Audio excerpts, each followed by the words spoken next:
방금 소개를 받은 NHCA 자산운용에 근무하고 있는 최준호라고 합니다. 반갑습니다.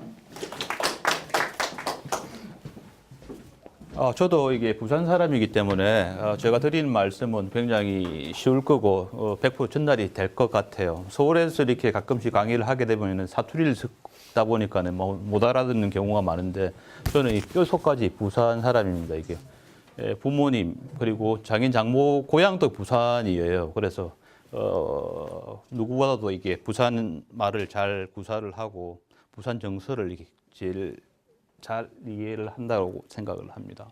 그래서 제목을 오늘 강연을 이렇게 드릴 제목을 2016년 재테크 어떻게 할 것인가라는 주제를 이렇게 주셔가지고 나름 슬라이드를 구성하고 전달을 할 건데 제가 재테크를 잘 할 수 있다고 생각하십니까?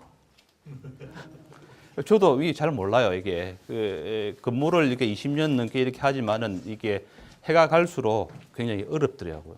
그리고 뭐 공부도 밖에서 이렇게 하고 와서 이렇게 경제를 보고 박사 과정을 공부를 하면서도 알면 알수록 지금 더 모르겠는 게 사실이거든요. 그래서 제 머리도 못 깎는데 이렇게 쓰게 돼서 송구스럽기도 하고 또 무슨 말씀을 어떻게 드려야 될지도 사실은 조금 이게 당혹스럽습니다. 그리고 저는 이제 은행 직원이나 증권사 직원 대상으로 이렇게 할 경우가 많고 또 이게 시민들이나 이게 투자자를 직접 이렇게 대면할 기회는 굉장히 적어서 또 이 전달하는데 조금 무리가 있지 않을까라고 생각을 하는데 편안하게 들어주셨으면 좋겠고 언제든지 이 의문사항이 있으면 이렇게 말씀을 주시면은 제가 아는 범위에서 이렇게 답을 하도록 하겠습니다. 근데 이게 연말이 되면 많은 재미있는 모임도 많을 거고 이게 콘서트도 많을 건데 이게 왜 이렇게 재미없는 이런 자리에 오셨어요? 그래서 제가 볼 때는 굉장히 탁월한 선택인 것 같습니다. 그래서 예, 제가 아는 범위 내에서 이렇게 할 말씀을 드리고 부산에는 이렇게 자산운용이라는 곳이 없어요. 대한민국에는 한 40여 개에서 많게나 80여 개의 자산운용 내지는 자문사가 있는데 부산은 한 군데도 없습니다. 그래서 조금 이따 설명을 드리고 저는 자산운용에서 이렇게 근무를 하고 있고 그 중에서도 마케팅을 담당을 하고 있습니다. 그 자산운용이라 하면은 여러분들이 쉽게 접할 수 있는 게 펀드라는 겁니다. 펀드. 은행이나 증권사에서 펀드를 만드는 공장이라고 생각을 하시면 돼요. 그래서 펀드를 만들어서 저희는 은행이나 증권사를 공급하는 펀드 공장입니다. 그리고 거기에 하는 사람들을 보통 펀드 매니저라고 이렇게 불리는 그러한 집단입니다. 그래서 사무실은 여의도에 있고 저도 부산인지라 제가 가겠습니다라고 손을 들고 이렇게 좀 내려왔습니다. 그래서 또 시작을 할게요. 좀 보이십니까 이게? 네. 저도 이제 경제를 전공을 하고 그 경제를 항상 관심이 있게 이렇게 하는데 조금 불을 하나 꺼주셨으면 훨씬 더 이게 좋을 것 같은데 가장 많은 질문 가운데 하나가 연말쯤 되면은 내년도에 경제가 어떻게 될 것이며 특히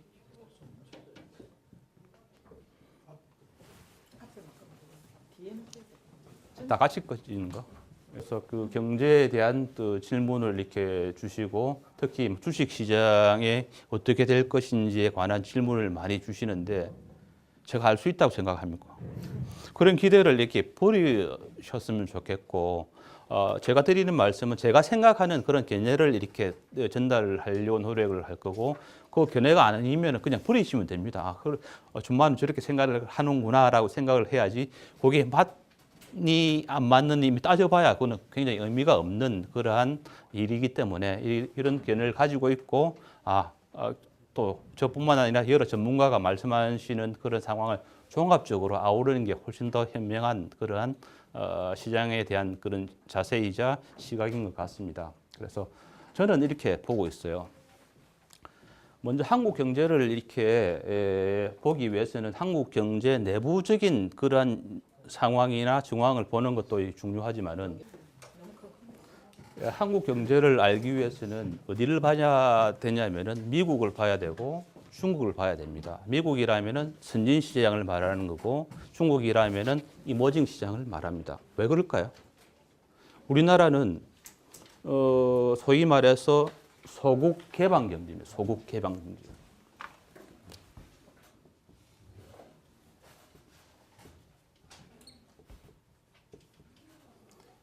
소국 개방 경제에 그러한 그 경제적인 구조를 가지고 있기 때문입니다. 소국이라면은 경제 대국보다도 작고 개방이라면은 IMF 이후로 우리나라 외환시장 활짝 열어버렸습니다.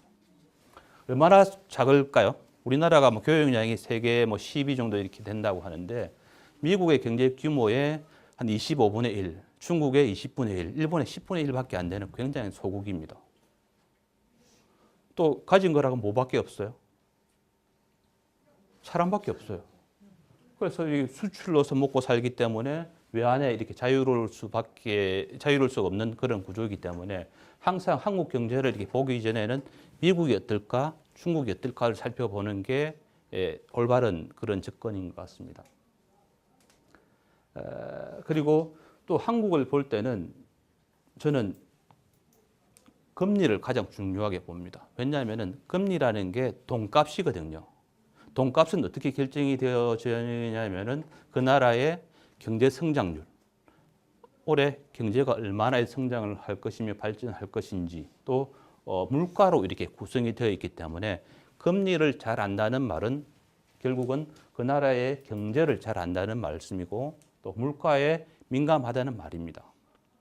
은행이 내년도에 사업을 계획을 이렇게 짤 때는 가장 먼저 조사를 하는 게 금리입니다. 얼마나 자금을 조달해서 얼마나 운용을 해야 얼마나 이렇게 남기면서 은행을 운용할지가 이렇게 결정이 되어지기 때문에 금리가 가장 중요한 경제 지표 중에 하나입니다. 그래서 여러 가지 뭐 시기는 있지만은 거시 경제에서 가장 중요한 두 요소가 이건 것 같습니다. 그래서 압축하자면은 두 가지만 저는 가지고도 충분하게 경제가 어떻게 흘러가고 어떻게 될지가 대강 이렇게 감이 오더라고요. 왜냐하면은 미국을 알고 중국을 알면 한국이 보이고 또 한국의 금리 상황을 안다는 것은 그 나라의 경제 성장률과 우리가 직접 관계되어 있는 물가를 이렇게 안다는 그러한 사항이기 때문에 이 두 가지가 가장 중요한 것 같습니다. 그래서 이 두 가지를 머리에 이렇게 넣고 앞으로도 경제를 본다면은 정말 많은 도움이 될 것 같아서 소개를 이렇게 올립니다. 자, 가장 많은 질문 중에 하나가 미국이 금리를 올리게 되면은 어떻게 될 것입니까? 라는 질문을 굉장히 많이 받고 전문가들이 계속해서 TV에서 이렇게 나와서 대담도 하고 리포트도 많이 쓰는 것 같은데 어떻게 될 것 같습니까? 저도 모릅니다.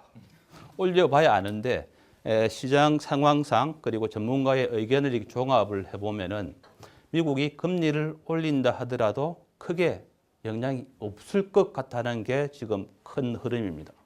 왜냐하면은 미국의 금리 인상을 조금 뜯어보면은 이런 거예요. 금리를 올린다는 말은 앞에서도 이렇게 보셨다시피 금리를 이렇게 올리기 위해서는 한 나라의 경제 성장률이 담보가 되어야 되고 그리고 물가가 이렇게 따끈따끈하게 올라가야 금리를 이렇게 올리거든요. 안 그렇습니까? 그만큼 금리를 올린다는 말은 경제에 자신이 있다는 그런 메시지입니다. 전 세계 시장을 돌아보면은 지금 미국만이 이 금리를 올릴 수 있는 그런 여건입니다. 또 올린다 하더라도 또 불확실성이 하나가 이게 제거되기 때문에 장기적으로 봐서는 훨씬 더 호재에 가깝습니다. 금리 올린다는 그런 메시지는 이야기는 2년 전부터 나왔었어요. 올린다. 말만 계속 이렇게 하는데 거기에 따라서 시장에 또 이게 출렁임이 많고 불확실성이 정대되고 오히려 이제 금리를 올려버리면은 훨씬 더 불확실성이 하나 이렇게 사라지는 그러한 문제인 것 같고 자, 금리를 올렸을 때 가장 우리가 두려워하는 시나리오가 뭡니까? 미국이 금리를 올렸기 때문에 세계에 풀려나간 돈들이 미국으로 빨려 들어갈 것이다. 그러면 미국에서 흘러 들어간 돈이 빠져나가는 국가는 금융 위기를 이렇게 맞을 것이다. 그렇게 되면 굉장히 정시나 금리의 불확실성이 증대될 것이다가 가장 우리가 두려워한 시나리오 아닙니까?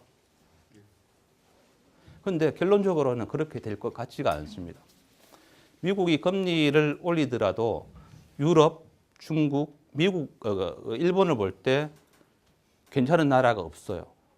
계속해서 유럽은 내년까지 돈을 푼다라고 계속해서 천명을 하고 있고 일본도 양적 완화를 계속하고 있습니다. 중국도 지금 경기가 가라앉아서 부양하기가 바쁘거든요.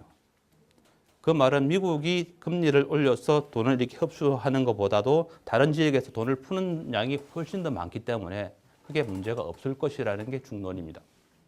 그리고 우리나라 금리가 그러면 올라가지 않습니까? 라고 질문을 주셔요. 제가 볼 때는 올라갈 가능성이 별로 없습니다. 왜냐하면은 계속해서 진행을 하겠지만은 금리를 올리기 위해서는 경제 성장률이 뒷받침되어야 되고 물가 상승률이 어느 정도 뒷받침되어야 됩니다. 어제 뉴스 보셨겠지만은 12월 달 물가 상승률이 제로입니다. 물가가 안 올랐어요. 경제 성장률 연초만 하더라도 내년 3%, 2.5%, 지금 갈수록 계속해서 다운을 시키고 있습니다. 금리를 올릴 수 있는 여건이 아닙니다.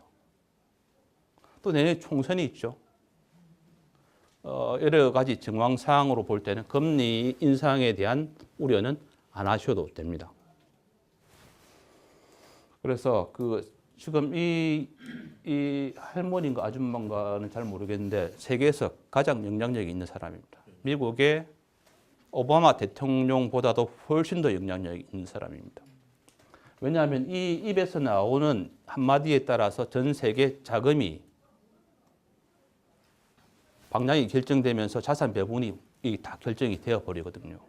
세계에서 가장 영향력이 있는 사람입니다. 그래서 전 세계 투자가들뿐만 아니라 그 기관들 전부 이 입을 쳐다보는 거죠. 그래서 이 한마디에 따라서 전 세계의 자금의 구성이 재편되기 때문에 가장 영향이 있을 건데 결론적으로 그 말씀을 드리면은 제가 드린 말씀이 틀릴 수도 있고 맞을 수도 있는데 12월 달에 미국 금리가 인상되더라도 크게 영향이 없을 것이다. 오히려 금리를 인상하게 되면은 불확실성이 하나 이렇게 사라져 버리는 그러한 안정적인 효과가 훨씬 더 클 것이다. 그리고 지금 미국을 제외하고는 경제가 빠꼼한 데가 없어요. 그래서 올라가더라도 다른 대륙에서 훨씬 더 많은 돈을 풀 것이며 유동성을 공급할 것이다가 제가 이제 조금 이렇게 생각을 이렇게 높이 두는 부분입니다. 그래서 미국의 금리 인상을 하게 되면은 훨씬 더 금융적인 측면에서는 불확실성이 하나 사라진다라고 이렇게 보시면 될 것 같고 아까도 말씀을 올렸다시피 유럽 별로 안 좋아요. 저희 회사가 유럽, 프랑스의 이제 회사랑 이게 합작 회사거든요. 그래서 누구보다도 이제 그 프랑스나 이게 유럽에 대한 소식을 이렇게 듣고 있는데 별로 안 좋습니다. 그래서 유럽의 중앙은행이죠. 중앙은행에서도 내년까지 돈을 계속해서 찍어서 풀 것이다. 금리 계속해서 떨어뜨릴 것이다. 일본 역시 매월 7조 엔이면 70조씩 돈을 풀고 있어요. 그만큼 경기가 생각보다는 안 살아나고 있습니다. 그리고 또 유럽에서 이상한 테들이 막 틀어지죠. 경제 심리적인 측면에서도 굉장히 위축이 되어 있는 상황이라서 금리를 올릴 수가 없는 상황이고 오히려 돈을 더 풀어야 되는 그런 상황입니다. 푼 돈들이 우리나라를 이렇게 일부는 이렇게 우리나라 유입될 것이고 그래서 미국의 금리 인상하고는 별개로 이렇게 다른 곳에서는 움직일 것이다라는 게 이제 크게 바라본 선진국의 큰 흐름을 바라본 겁니다. 중국 어떻게 될 것 같습니까? 사실은 유럽보다 미국보다 중국의 우리나라의 경제 구조는 훨씬 더 가까워요. 수출 수입으로 먹고 사는 게 이제 과거에는 이제 중국보다 미국이 컸었는데 지금은 우리나라의 25%를 중국에 의존을 하고 있습니다. 훨씬 더 중국이 우리나라에 미치는 영향이 훨씬 더 크죠.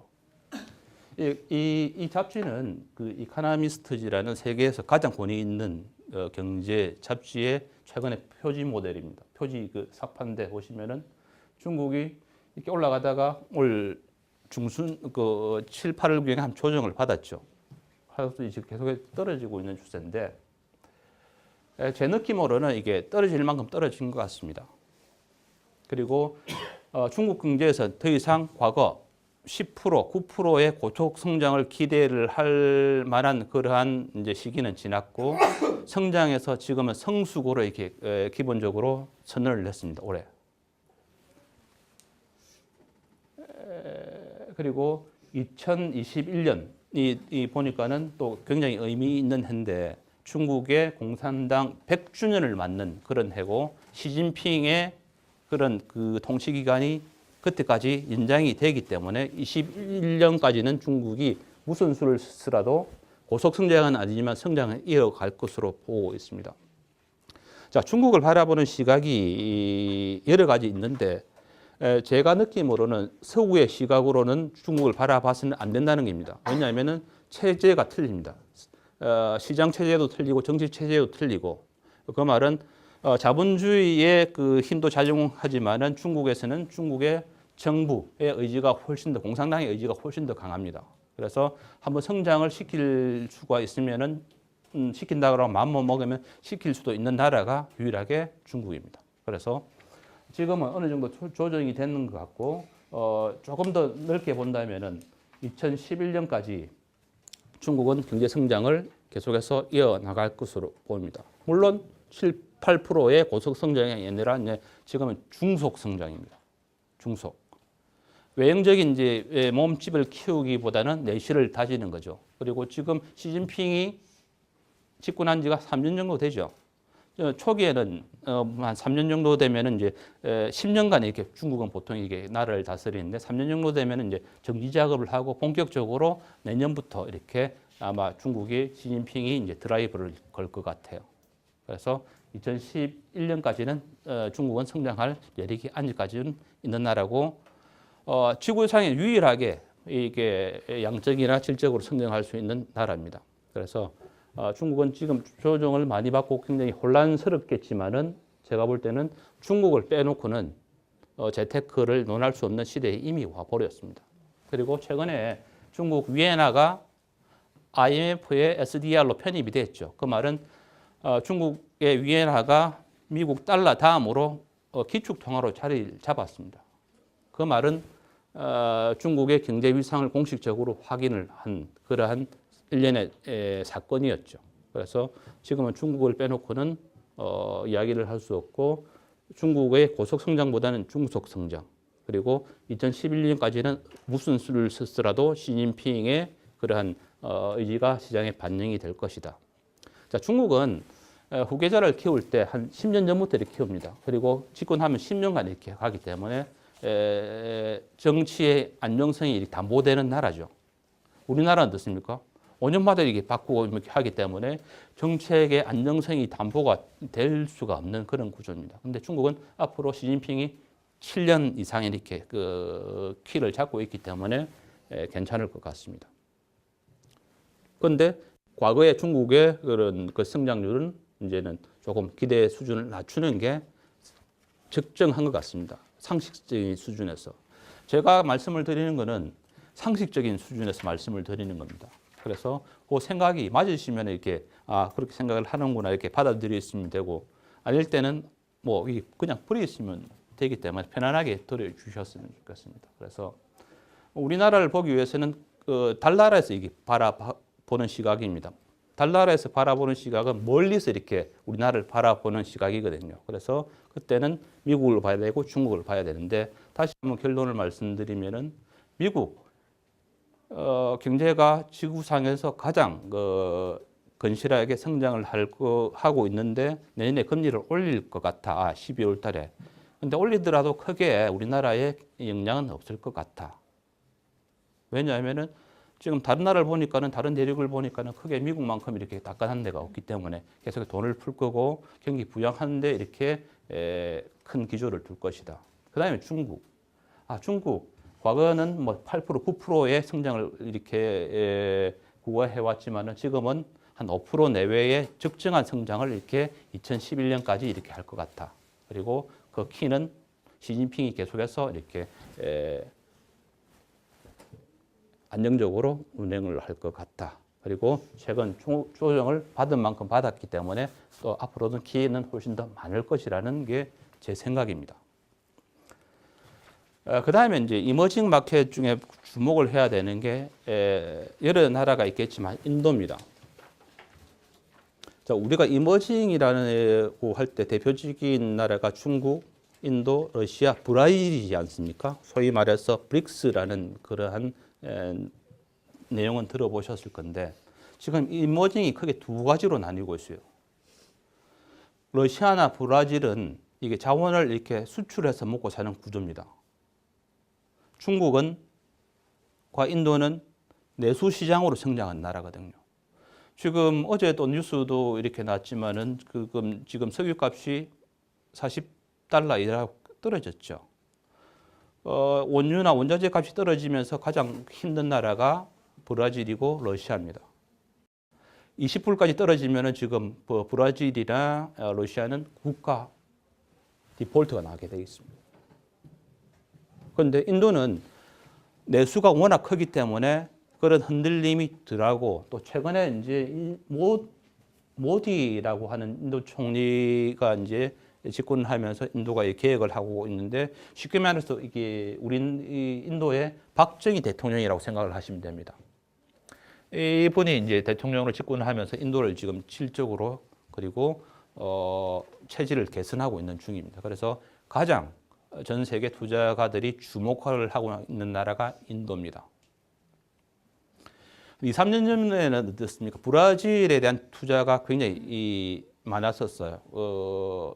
브라질의 국채를 이렇게 사게 되면은 우리나라보다 금리가 높기 때문에 안정적인 이자가 들어온다 이렇게 하고 투자를 많이 하셨는데 브라질 경제가 무너지면서 환율이 맛이 가버렸습니다.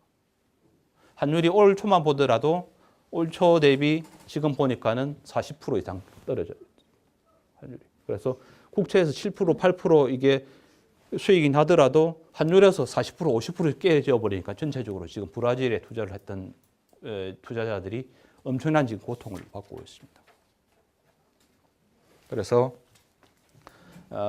당분간은 러시아하고 브라질은 아닌 것 같고 굳이 이제 성장성을 쫓아서 나라를 본다면은 중국 내지는 인도가 적정한 그런 투자처인 것 같다라는 생각이 들고 중국은 말씀드렸고 인도는 이제 우리나라의 이제 박정희 같은 인물이 나와서 인도를 이제 질적으로 개선을 이렇게 하고 있고 또 요 경제 주간지 한번 보시죠. 이게 올해 나왔던 건데 역시 이코노미스트입니다. 보면은 표지 사파로서 인도를 상징하는 코끼리가 이게 로켓을 달고 날아가고 있는 모양입니다.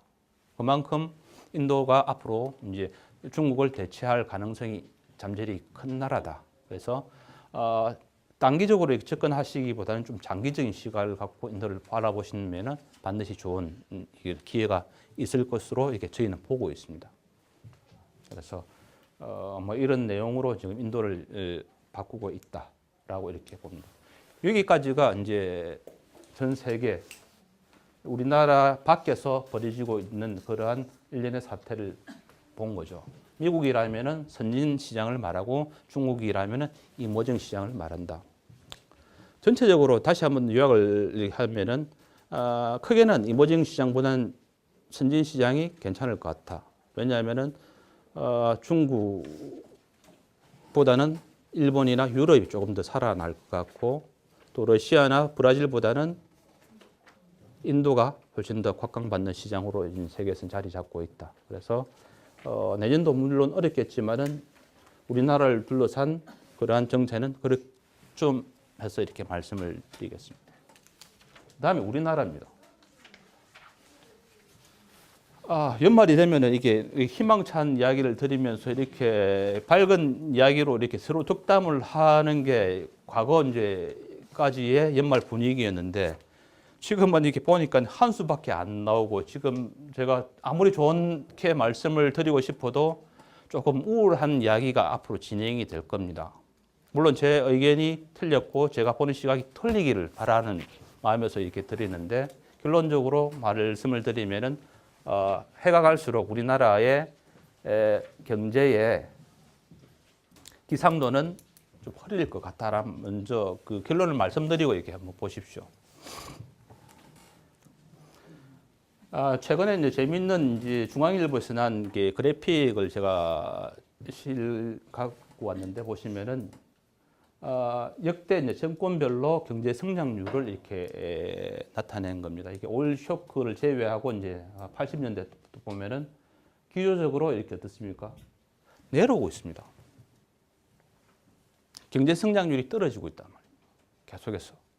뭐 여러 가지 이유가 있을 수 있는데 하여튼 떨어지고 있습니다. 지금 박근혜 정부가 이게 들어오고 나서 경제 성장률이 한 2.7%였고 내년에 더 떨어질 것 같다라는 게 결론입니다. 떨어지고 있습니다. 하여튼 그 경제에서 그래프가 밑으로 이게 곡선을 그리게 되면 별로 안 좋은 상황입니다. 이게 장기적으로 보면은 우리나라가 이렇게 올라갈 일은 별로 없을 것 같아요. 계속해서 말씀을 드리는데 이런 이제 대한민국의 경제가 이렇게 침몰이 표현이 맞는지 모르겠는데 하여튼 굉장히 위기 상황으로 들어가고 있는데 지금 종편을 보십시오. 어떤 일들이 벌어지고 있는가. 우리나라 갈등이 이렇게 심한 나라는 없을 것 같아요. 남북 간의 갈등이 있죠. 동서 간의 갈등이 있죠. 세대 간의 갈등이 있죠. 정치권에서 어떻습니까? 한나라당 뭐 그 안에 갈등이 있죠. 또 한나라당 안에서도 갈등이 있고 또 민주 뭐 난리더라고요 이게.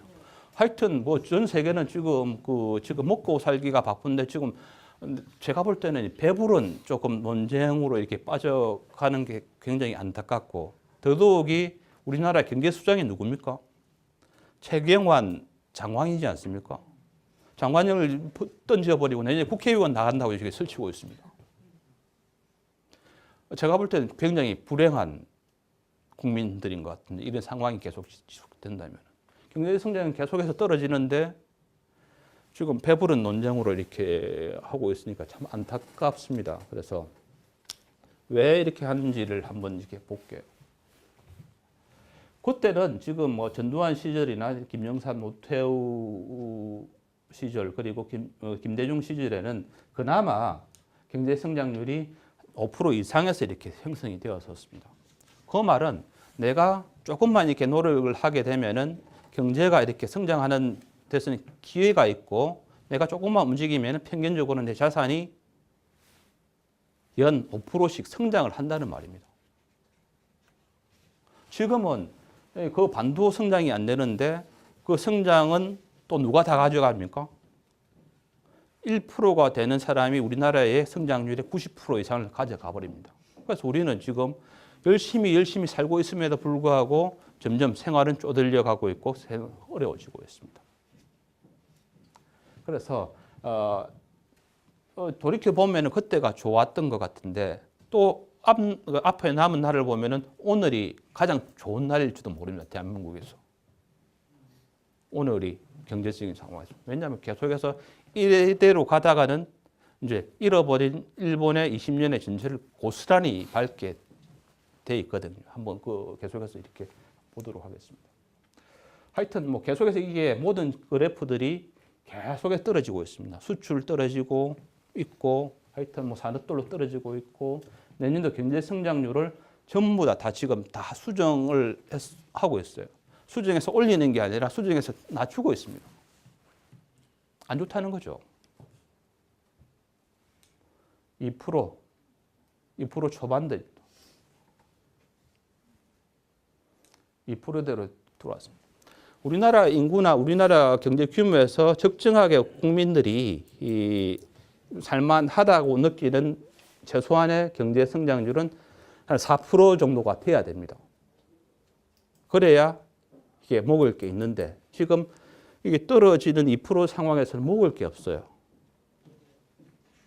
그마저도 일부 1% 내외에 가진 사람들이 다 가져가 버리기 때문에 10%를 가지고 90%가 나눠 먹는 그런 시대에 이미 들어와 있습니다. 그래서 4% 성장을 담보하기 위해서는 삼성전자 같은 기업이 적어도 한 2개에서 3개 정도는 나와야 되는데 경제 구조상 그리고 여건상 나오기가 조금 힘든 그러한 구조인 것 같습니다. 그래서 내년도에는 올해보다 좋아질 일이 별로 없는 것 같습니다. 자, 일본의 그 잃어버린 20년이 우리나라를 고스란히 이게 전철을 밟고 있는데 여러 가지 지표상 그리고 통계상 데이터상 그대로 이제 밟고 있는 게 거의 확실해지고 있어요. 경제 성장률도 보면은 20년 주기로 지금 그 궤적을 그대로 따라가고 있고 금리 수준도 보면은 15년에서 20년 사이로 이렇게 쭉 같은 궤적을 그리고 있습니다.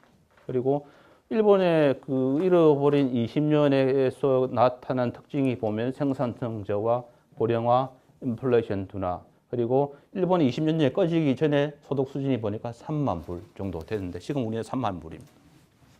성장률이 급격히 하락하죠. 지금 그때는 우리가 일본을 추격을 해왔는데 지금은 중국이 우리를 추격을 하고 있고 지금 노동시장의 생산성 그리고 구조조정 심각합니다. 그리고 좀비 기업이라고 일컬어지는데 은행의 자금의 공여 내지는 이게 지원 없이는 연명을 못하는 그런 기업들이 한 3,000개에서 한 5,000개 정도 됩니다. 우리나라. 뭐 이런 이유도 금리를 쉽게 못 올리는 이유죠. 금리를 올리는 순간 바로 이제 그 회사는 이제 바로 부도가 이게 나가는 그러한 구조를 가지고 있고 또 뭐 내년 선거마다 이렇게 성심성 공약을 막 풀어놓습니다. 그래서 지금 일본의 그런 궤적을 이렇게 밟고 있는 게 아닐까라는 지금 두려움이 사실은 앞서고 있는 거죠. 그런데 만약에 그 순순히 제 견해입니다. 일본만큼 잃어버린 20년 디플레이션 사회로 본격적으로 접어들면은 우리가 일본만큼 버틸 수가 있을까요? 저는 굉장히 의문스럽습니다. 왜냐하면 일본은 1억 2천만이 되는 내수 시장을 갖고 있어요. 외부가 흔들리더라도 일본은 안에서 이렇게 그 어느 정도까지는 괜찮고 그 20년 동안 일본은 구조조정이라든지 아니면 산업조정을 충분하게 마쳤고 지금 경쟁력을 이렇게 회복하는 단계인데 우리나라는 지금 피지도 못하고 막 꺾이게 생겼습니다. 그 인구가 어떻습니까? 4천만 내외로 구매력은 계속해서 떨어지는 그런 세대들도 있기 때문에 내수도 이렇게 뒷받침 안 되고 우리나라를 둘러싼 중국이나 미국을 보더라도 우리나라 물건을 사줄 만한 또 그러한 여유를 가진 곳이 별로 없기 때문에 굉장히 심각해질 수가 있는 그런 구조로 지금 들어가고 있습니다. 이게 민간 연구소에서 나온 게 아닌데 KDI에는 국가 관련 연구소입니다. 공식적으로 이게 정부에서 인정을 했다는 말이죠. 일본의 전철을 이렇게 그대로 이렇게 밟아가고 있는 그 같은 느낌이 듭니다. 제가 저번 주에 울산에 갔다 왔어요. 그리고 그 저번 주에 거제도에 갔다 왔습니다. 거제, 경남 쪽에. 왜 갔는지는 뭐 저도 모르겠는데 하여튼 그 들어보니까는 심각하더라고요. 거제도에 뭐습니까? 조선, 해운 뭐 이런 게 있죠. 대우조선해양. 비공식적으로는 그 대우조선해양이 해생되기 위해서는 앞으로 10조 이상의 돈이 더 들어가야 된답니다. 현대중공업 지금이 우리나라를 이렇게 대표하는 그 선박 조선소인데 지금 들기는 말로는 밴드 이게 2차, 3차 밴드한테 돈을 못 주고 있다. 해외에 플랜트를 따오면은 따온 만큼 지금 적자가 나는 그런 구조로 이렇게 가고 있습니다. 그리고 오일 값이 떨어지다 보니까는 배 발주했던 것을 전부 다 취소를 하고 있죠. 중동에 나가서 이게 건설을 했던 그런 지금 건설업체들도 다 계약이 취소되면서 지금 다 손가락 빨고 삼성 엔지니어링 보십시오. 20만 원 같은 게 지금 얼마인지. 굉장히 지금 우리나라뿐만 아니라 우리나라를 둘러싼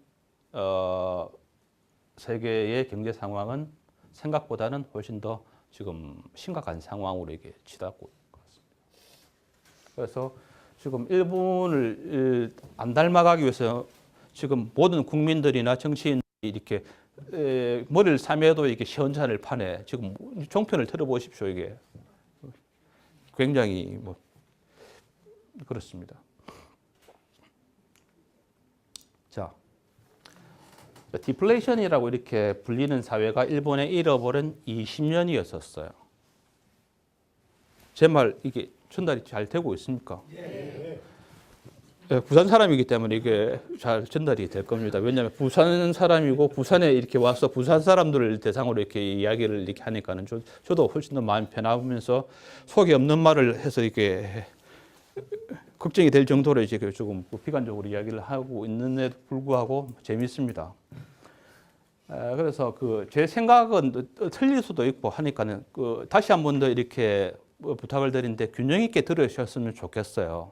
이게 틀릴 수도 있고 맞을 수도 있는데 저는 이렇게 생각을 하고 있습니다라고 단순히 제 생각을 이렇게 전달을 하는 그런 자리니까. 자, TV를 틀면은 이게 이제 이런 현상들이 이게 벌어지고 있습니다. 텔레비 틀면은 지금 먹방 방송밖에 없죠. 그리고 아침 저녁으로 노래하고 막 노래 부르는 것밖에 없죠. 대한민국 프로그램은. 안 그래요? 월요일 뭐 가요 무대입니까? 10시부터 시작해가지고 일요일 아침까지 뭐 노래를 계속 부른 나라는 대한민국밖에 없습니다.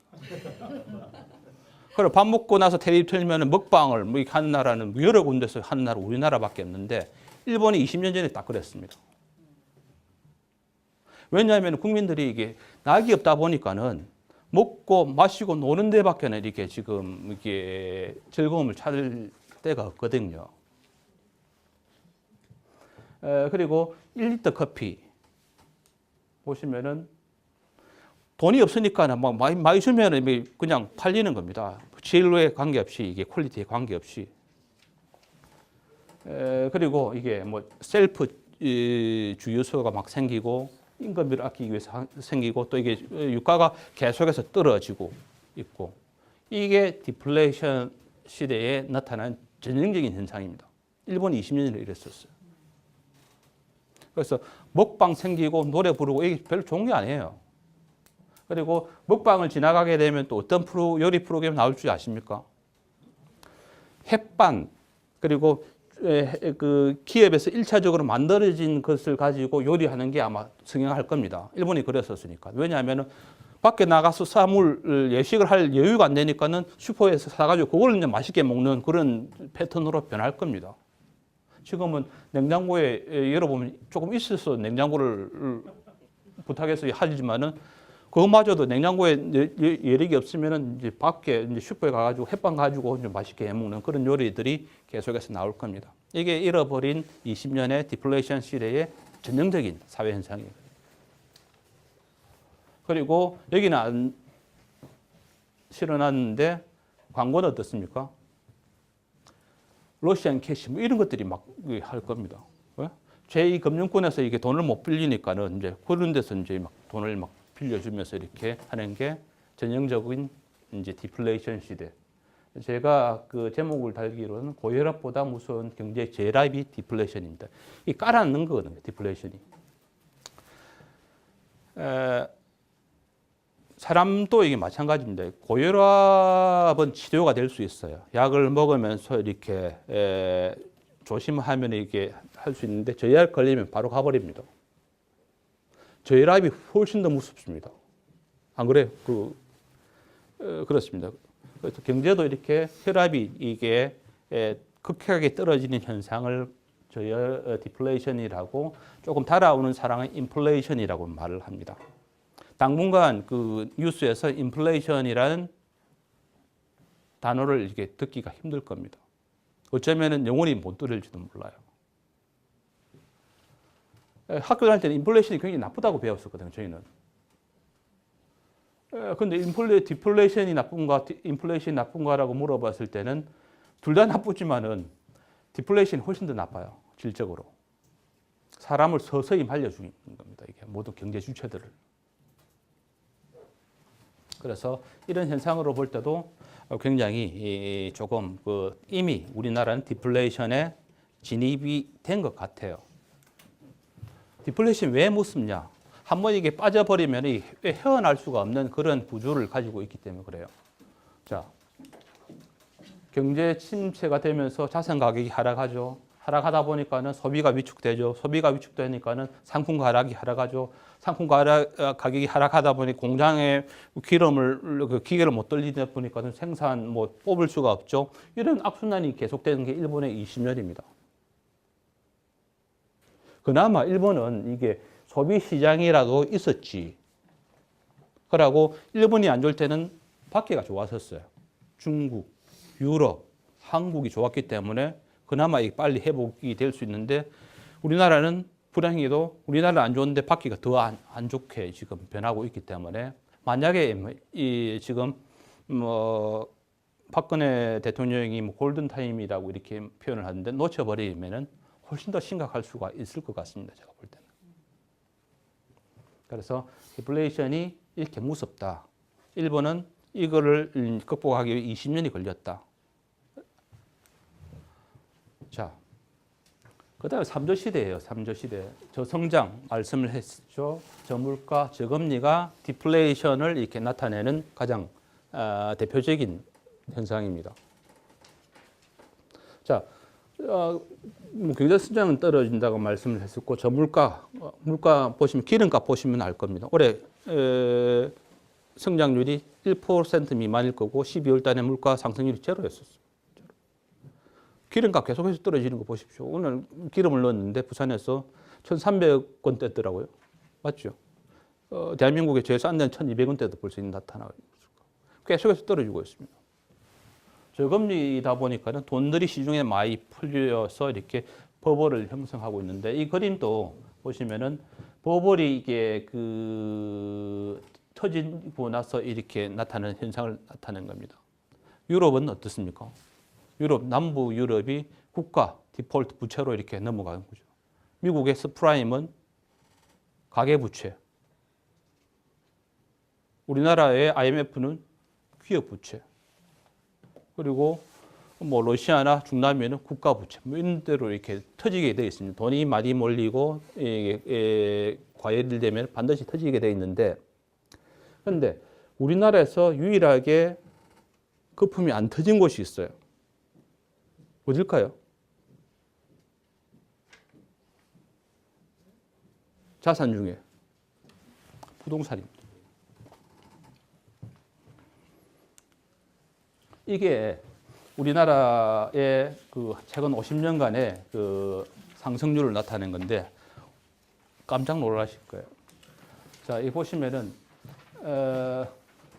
살이 지난 50년간 50배밖에 안 올랐었어요. 1년에 1% 안 올랐는데 토지는 3,000배 올랐고 평균 지가는 2,000배 올랐고 밭은 4만 배 올랐고 노는 4만 배, 돼지 90만 배 올랐습니다. 저도 믿을 수가 없는데 제가 작성한 게 아니라 우리나라 일간지에 나온 최근의 그림입니다. 그래서 저희 부모님 세대나 저희 세대는 한 번도 이게 물가가 떨어져 본 경험을 해본 적이 없어요. 사게 되면 올랐거든요. 안 그래요? 오늘 사게 되면 올랐고. 그래서 오늘 하루라도 먼저 이게 사는 놈이 장땡입니다. 일단 찍고 보는 거예요. 그런데 그런 부동산 자산 가격이 계속해서 진행될까라는데 이제 많은 분들이 의문을 두기 시작을 했습니다. 보시면은 이게 가계부채입니다. 이게 1,000조. 지금 보니까 1,200조가 넘었었어요. 이 우리나라가 1년에 생산을 해서 이렇게 할 수 있는 경제 규모가 1,000조입니다.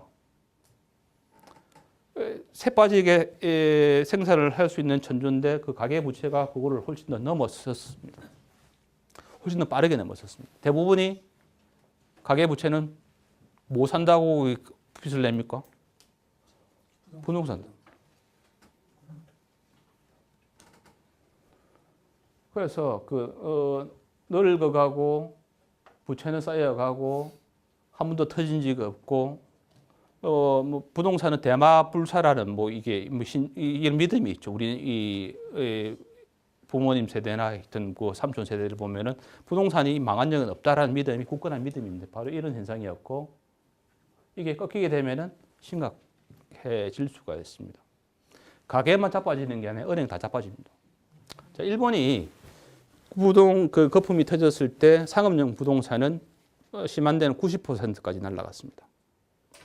주택 80% 날아갔습니다. 1억 하던 게 2천만 원. 안 팔려요.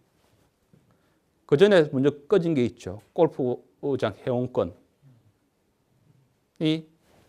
떨어졌습니다. 부동산 떨어지기 전에 골프 회원권부터 먼저 팔거든요. 떨어지죠. 상업용 부동산은 90%까지 이렇게 떨어졌습니다. 이 우리나라가 유일하게 안 터진 자산이 이겁니다. 이 터지게 되면은 상상을 하기 싫습니다. 저도 집이 없어요. 원래 돈이 없는 데다가 또 집도 이렇게 살 형편이 못 됐는데 지금 어떻게 보면은 이게 다행스럽다는 생각을 이렇게 할 수도 있고 또 서울에서 조금 배웠다는 사람 그리고 좀 안다는 사람은 얼마 전부터 이게 집을 팔면서 이렇게 전세로 이렇게 살더라고요. 그래서 지금 이 부분이 지금 보니까 뉴스에서 조금씩 흘러나오고 있습니다. 최근에 꺾이기 시작했다면서 이제 공실률이 막 생기기 시작하면서. 그래서 가장 큰 문제 중에 하나가 이 부분이다. 그래서 재테크 입장에서 본다면은 이제는 정말로 이렇게 부동산으로 이렇게 돈을 버는 시기는 지났을지도 모르고 할 때는 굉장히 신중하게 이렇게 해야 되는 것 같아요. 그죠? 물론 모든 사람들이 좋다는 그러한 자리나 부동산이나 아파트는 오를 수 있습니다.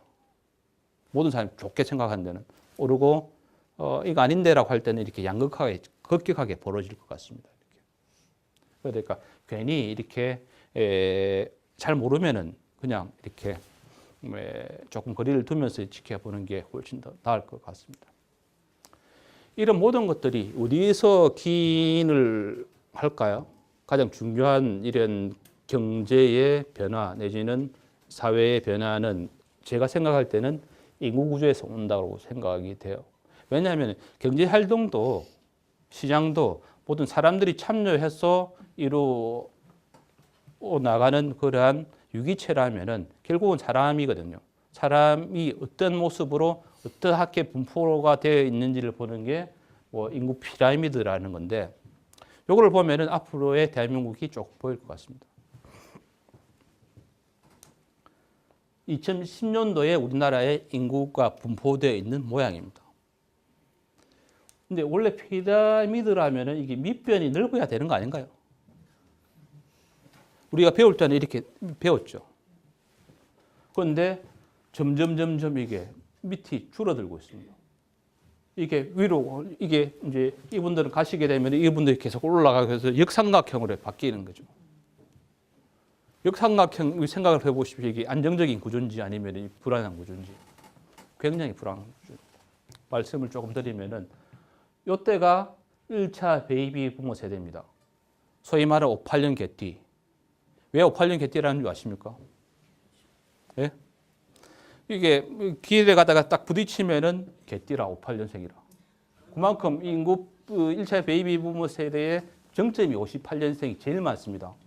지금 58년생들이 올해부터 사회에서 은퇴를 하기 시작했습니다. 명퇴받고 올해부터 나갑니다. 59년생도 내년 줄줄이 나가게 되고 또 요 밑에가 2차 베이비 부모 세대입니다. 70년 개띠죠. 그러니까 58년 개띠, 70년 개띠라는 게 그때 인구 베이비 부모 세대의 정점을 이루고 있는 그런 세대이기 때문에 70년 개띠, 58년 개띠라고 부르는데 70년 개띠들도 길어봐야 7, 8년 안에 다 은퇴를 하게 됩니다. 그런데 또 밑에 30대는 어떤 세대입니까? 3포 세대. 뭘 3개를 포기를 했어요? 20대는 88만 원 세대. 또 이게 밑에 10대들은 방학 이렇게 끝나게 되면은 한 클래스씩 없어진다고 그래요. 우리 집사람이 학교 선생이거든요. 그래서 방학을 하게 되면 클래스가 한 개 없어집니다. 한 학년당. 계속해서 아이를 안 놓는단 말이죠. 위로 갈수록 이렇게 계속해서 늙어가는 인구는 많고 굉장히 심각한데 우리나라가 이게 보면은 세계에서 제일 고령화 속도가 제일 빠릅니다. 프랑스는 100년이 걸렸고 스웨덴도 한 90년이 걸렸는데 우리나라는 고령화 사회. 고령화 사회라면은 인구 구성 중에 65세 이상의 인구가 14%를 차지하는 비율입니다. 고령화 사회는 7%고 고령 사회는 14%가 65세 인구예요. 5명 중 1명은 65세란 말입니다. 그래서 우리나라 이 정도 속도로 갈 때는 70세가 되는 70세가 가장 많은 이렇게 인구를 차지하는 그런 한 날이 멀지 않았었어요. 근데 이게 비단 우리나라뿐만 아니라 전 세계가 같이 늙어가고 있습니다. 역사를 보면은 인류 역사는 전쟁의 역사거든요. 주기적으로 이게 전쟁이 나서 죽고 태어나고 이렇게 했는데 2차 세계대전 이후로 이게 전 세계가 큰 전쟁다운 전쟁을 했었습니다. 죽지를 않아요. 우리나라는 6.25를 터져서 이렇게 다른 선진국보다는 한 10년에서 15년 넘는데 그건 6.25를 이제 한 10년 뒤에 맞아서 그렇거든요. 그리고 양대전을 거치면서 눈부시게 발전한 분야가 있습니다. 의학입니다. 의학. 전쟁이 안 터져서 안 죽죠. 의학이 발달해서 계속해서 물리적인 생명은 연장하죠. 전 세계가 늙어가고 있습니다. 늙어가면 어떤 현상이 벌어질까요? 밑에 젊은 세대들의 부담은 엄청나게 늘어납니다. 그리고 이런 현상이 벌어지죠. 제가 이제 10년 전에 이제 프랑스에 이제 저희 회사가 이제 프랑스니까 갔더만은 데모를 하는 거예요. 이쪽에서는 늙은 아저씨 같은 분들이 데모를 하고 여기는 고등학생들이 데모를 합니다. 이해를 못했어요. 왜냐하면은 프랑스가 이렇게 연금 문제가 되다 보니까는 은퇴 시기를 늦추면서 계속해서 일을 더 하라. 그리고 그런 분들이 안 나가니까는 고등학생들은 일자리가 줄어드는 거예요. 양쪽에서 데모를 하는데 우리나라 딱 그렇습니다. 지금 임금 피크 재단보다 계속해서 이제 부담이 생기다 보니까 은퇴 시기를 계속해서 늦추죠. 늦춘 만큼 젊은 애들이 취직이 없는, 못하는 기회가 박탈되는 그런 시기에 지금 와 있거든요. 딱 그렇습니다. 인위적으로 이렇게 계속 늘어야 되는데 점점 줄어들고 있고 죽을 분들은 이런 말을 해서든 된지는 모르겠는데 하여튼 그런 다 떠나가지고 이렇게 인구 피라미드상 가실 분들은 그냥 있습니다. 지금은 의학이 워낙 발달했기 때문에 식물 인간이 되더라도 이게 호흡기를 이렇게 달아놓으면 90까지는 그냥 간대요. 그래서 어제 그런 또 법안이 또 발의이 됐다면서요. 웰 다잉이라고 해가지고 이게 존엄하게 죽을 권리가 이제 이렇게 하는 그런 현상 법안이 곧 통과될 것 같습니다. 그런 거를 볼 때 지금 굉장히 이 사회 고령화가 이게 굉장히 문제고 이런 인구 구조에서 오는 그러한 영향들이 지금 고스란히 대한민국 경제에 반영이 되고 있고 그 반영 속도가 심각해지는 속도가 세계에서 제일 빠르게 지금 올라가고 있습니다. 제가 오늘 점심을 먹으려고 이렇게 이제 부전역에 내려서 이제 서면까지 걸어왔거든요. 놀라운 사실을 저는 알았어요. 한 10분 동안 걸으면서 제가 제일 어렸었어요. 부전역에 분수대에 딱 있으니까는 어떻습니까? 노인들이 꽉 모여있고 전부 가는데 하여튼 제일 어렵고 지금 심각한 게 부산이 대한민국에서도 고령화 속도가 제일 빠릅니다. 젊은이 다 빠져나가고 노인들만 이렇게 세계에서 제일 빠른 게 대한민국인데 대한민국 중에서 부산이 제일 빠르다니까요. 그런데 세계에서 젊어지는 국가가 딱 한 군데 있습니다. 점점 젊어지는 국가들이. 어디일까요?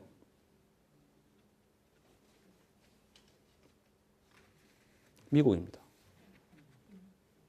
미국입니다. 왜냐하면은 미국은 젊은이들을 다 끌어모으고 있어요. 그것도 똑똑하고 경제력이 있고 부자인 젊은들이 다 모이고 있습니다. 미국은 점점 젊어지고 또 남미에서 팔팔한 노동력들이 막 공급이 되고 있어요. 그래서 제가 볼 때는 미국의 패권이 이 경제적인 패권은 적어도 앞으로 한 100년 이상 갈 것 같아요. 이미 중국은 지금 넓기 시작을 합니다. 그래서 두자녀 정책을 포기를 하고 한자녀 정책 포기하고 애 낳으러 가잖아요. 인구가 중국도 지금 줄기 시작을 해요. 줄기 시작하다 보니까는 내수가 막 이제 생각보다는 활성화 안 되고 전 세계에서 유일하게 미국이 젊어지고 있습니다. 그것도 똑똑한 젊은이들이 전 세계 미국으로 모여들고 있습니다. 그래서 그런 점을 볼 때 미국은 뭐 군사적인 그거는 잘 모르겠고 하여튼 경제적인 패권은 향후 이게 중국이 이렇게 감히 미국의 그 위자리까지 대체하기까지는 좀 시간이 걸릴 것 같습니다. 그래서 모든 게 인구 구조에서 이렇게 온다. 그 인구 구조를 이렇게 잘 살펴보면은 뭘 해야 이렇게 먹고 살는지도 이렇게 가끔은 보이기도 합니다. 그래서 이게 굉장히 재밌는데 조금 이게 우리나라는 이제 오각형에서 마른 목골로 이렇게 될 것 같습니다.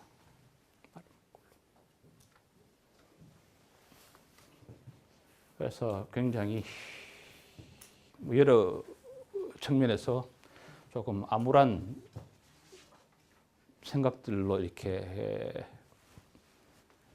하게 돼서 좀 슬프기는 한데 현실입니다 이게. 근데 현실을 바로 이게 바라볼 수 있어야 되는 그런 용기도 있어야 된다고 생각을 합니다. 그래서 디플레이션 시대는 제가 볼 때는 이미 접어들었고, 그래서 오늘 이제 재테크 어떻게 할 것인지에 대한 답을 이렇게 드렸으면 좋겠는데, 이건 제가 생각을 하는 답입니다. 제가 이제 외국에서 근무를 하고 또 외국에서 공부를 하고 또 이게 이 바닥에서 있다가 보니까는 자, 디플레이션 시대에 빠져들게 되면은 어떠한 자산이 제일 좋냐 하면은 현금입니다. 자, 인플레이션 시대는 어떤 거예요?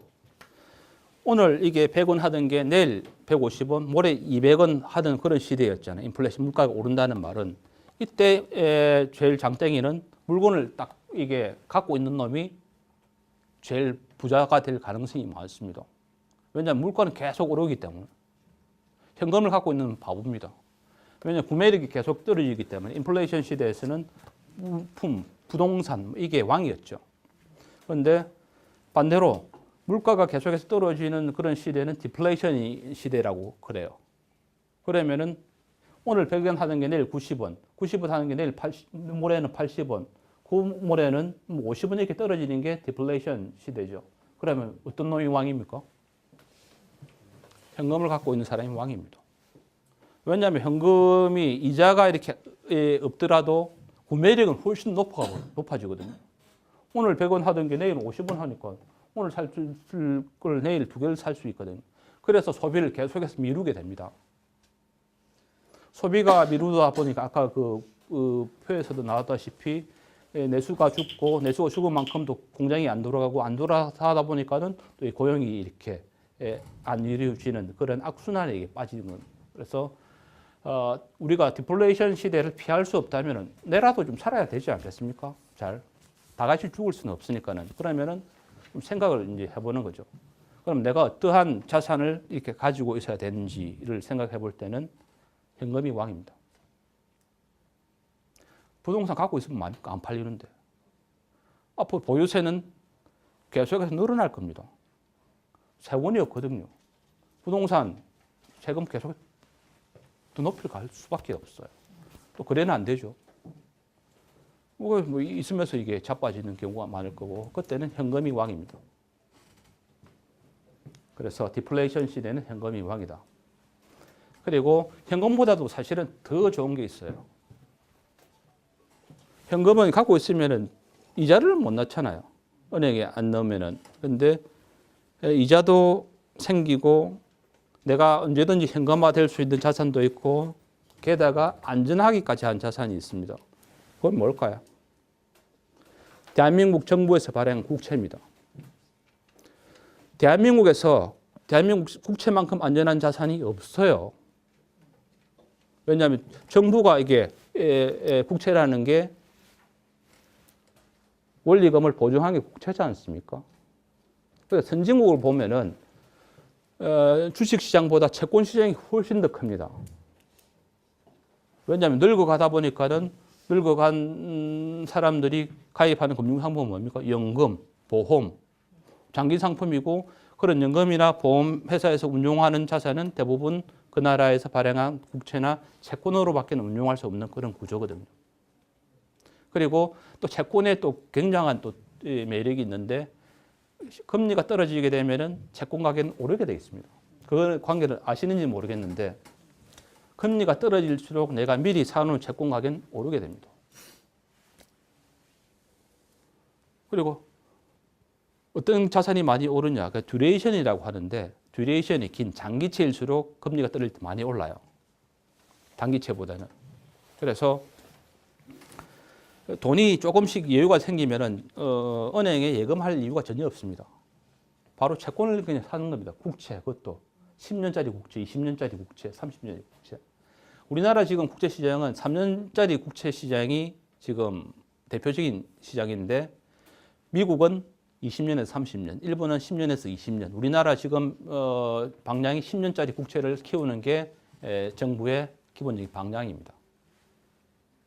그래서 국채를 사더라도 당장 뭐 쓸 돈이나 아니면은 국채를 살 여유가 생기면 넣으십시오, 사십시오. 펀드로도 살 수도 있고 아니면 뭐 증권사에 가서 국채를 직접 살 수도 있고. 은행에서는 안 합니까? 은행에서 국채를 직접 매출을 안 하는데 펀드를 통해서 이제 장기 국채 펀드가 있습니다. 그걸로 이렇게 사시면 됩니다.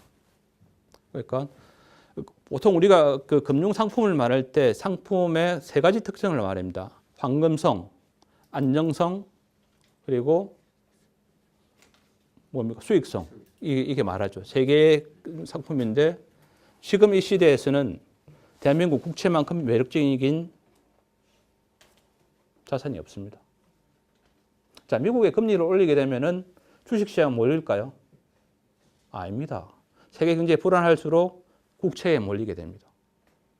금리가 올리더라도 장기 금리는 떨어지게 되어 있습니다. 자, 미국에서 돈을 이렇게 이제 쪼이고 일본에서 유럽에서 돈을 풀 거죠. 우리나라에 돈이 들어오면은 주식시장에 들어올까요? 국채 시장에 들어옵니다. 장기 국채, 10년짜리 국채 막 사주기.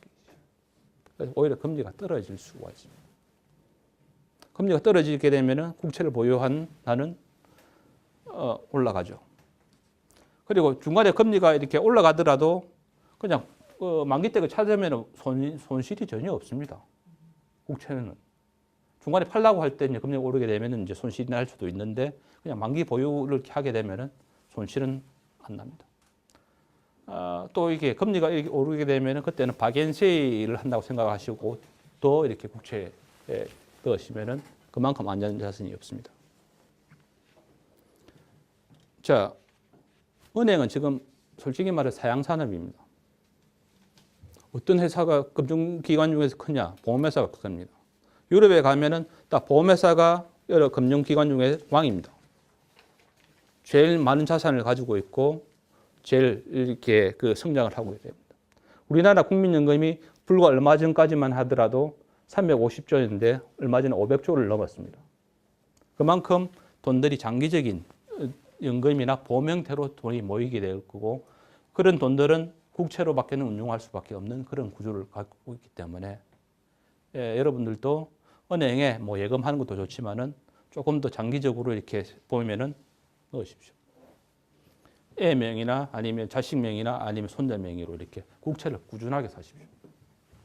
그게 대한민국에서 가장 제가 볼 때는 마음 편하게 살 수 있는 그런 그래서 장기 국채 주목을 하자라는 말씀을 이렇게 드리고 만약에 이제 우리나라도 이제 일본처럼 디플레이션 시대, 디플레이션이라면은 물가도 떨어지죠, 금리도 떨어지죠. 또 뭐가 떨어집니까? 성장률도 떨어지는 그런 시대라면은 그 중에서도 그러면 그런 시대에 맞는 우리가 자산이나 금융 상품 뭘까라고 이렇게 보면은 국채더라, 채권이더라. 국채라는 것은 대한민국 정부가 이렇게 그 자금을 조달하기 위해서 발행한 상품인데 그 상품은 대한민국에서는 안정성 그리고 수익성이라면 금리가 계속해서 떨어지는 상황이 된다면 수익도 날 거고, 그리고 국제 시장은 워낙 많은 이제 참여자들뿐만 아니라 그 거래가 되는 시장이기 때문에 언제든지 내가 현금화할 수 있는 금융 상품의 세 박자를 이렇게 두드러 갖춘 상품이다. 과거에 인플레이션 시대에서는 안 맞았는데 디플레이션 시대에서는 이만한 상품이 없는 것 같더라고요. 제가 볼 때는. 그래서 그 점에 말씀을 이렇게 드렸었습니다. 그다음에 이제 뭐 또 주가, 금리, 환율 뭐 조금 내년도 이제 전망 위주로 이게 말씀을 드렸는데 이 부분도 제가 주가를 이렇게 맞춘다고 생각을 하시는 분이 아무도 안 계시겠죠. 저도 모릅니다. 이게 내년도 주가를 안다면 제가 여기 있을 이유가 전혀 없습니다. 안 그래요? 그래서 저는 이렇게 본다라는 제 의견을 이렇게 말씀을 드리고 그 아이디어가 좋으면은 뭐 받아들이면 되고 아니면은 훨씬 더 전문가들이 많으니까 전문가들 또 의견을 두루두루 종합을 하시면 됩니다. 제가 젊었을 때는 굉장히 이게 숫자를 들먹이면서 강한 의조로 그래프 위주로 이렇게 설명을 하는 게 잘한다라고 저는 생각을 했었습니다. 지나고 보니까 그게 다 이게 시작을 모르고 이게 철이 없던 그러한 그 시절에 뭐 그런 것 같아요. 그래서 제가 볼 때는 이게 연말에 주가가 몇 포인트다, 뭐 어떤 종목이 얼마 간다 이렇게 하면 제가 경험한 바로는 다 사기꾼들입니다.